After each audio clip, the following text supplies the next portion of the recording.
this is an important distinction. I am not talking about stress management. Most of us work in situations where the general situation is not one where we can very rapidly or readily change the amount of stress. But what you can do is build, like going to the gym, you build muscles, stress resilience. In other words, in the same situation, and of course we would want to reduce some of the stress in that situation, but in the same situation with the same stress reoccurring, can we build an emotional, an intellectual, a physical muscle that becomes resilient to stress? And the answer is yes, that through the use of Ericksonian philosophy and a number of other techniques that I've integrated, I've developed stress resilience so that in the same environment, you won't have the same response to stress.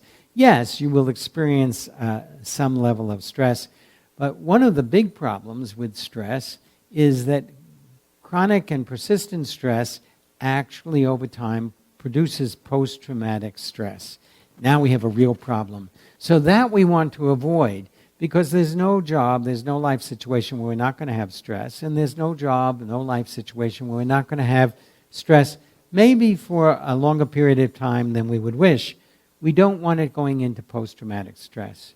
So through a series of experiences and simple exercises where you can find out which way of working with various types of stress you have speaks to you, shifts the situation for you, and understanding the neurobiology of what's happening and what changes go on in your body, you can build stress resilience. For instance, if I'm getting overwhelmed with stress, if I just put my hands together and I imagine that I'm holding a warm cup of coffee,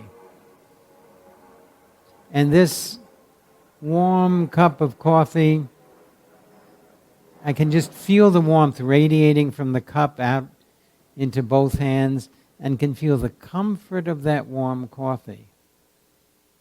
Now, if I do that for a minute, literally 60 seconds, my heartbeat slows down. My breathing slows down, and my entire body says, there's nothing to worry about. And I shift, even though I'm in the stressful situation and starting to become dysregulated, that simple exercise regulates me. And for the next half hour, I'm regulated and I'm without that level of stress.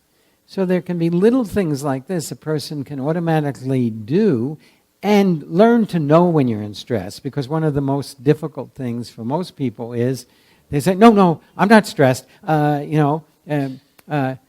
God I have my iPhone with me, because I can deal with watching my child, and I can speak to the office, and I can order the things that I need to be delivered to the house. And meanwhile, they're stressed out of their mind. So there are techniques for very quickly being able to identify stress before it becomes something you don't want to be experiencing, and how to build a resilience and a flexibility to handle stress in the most productive ways.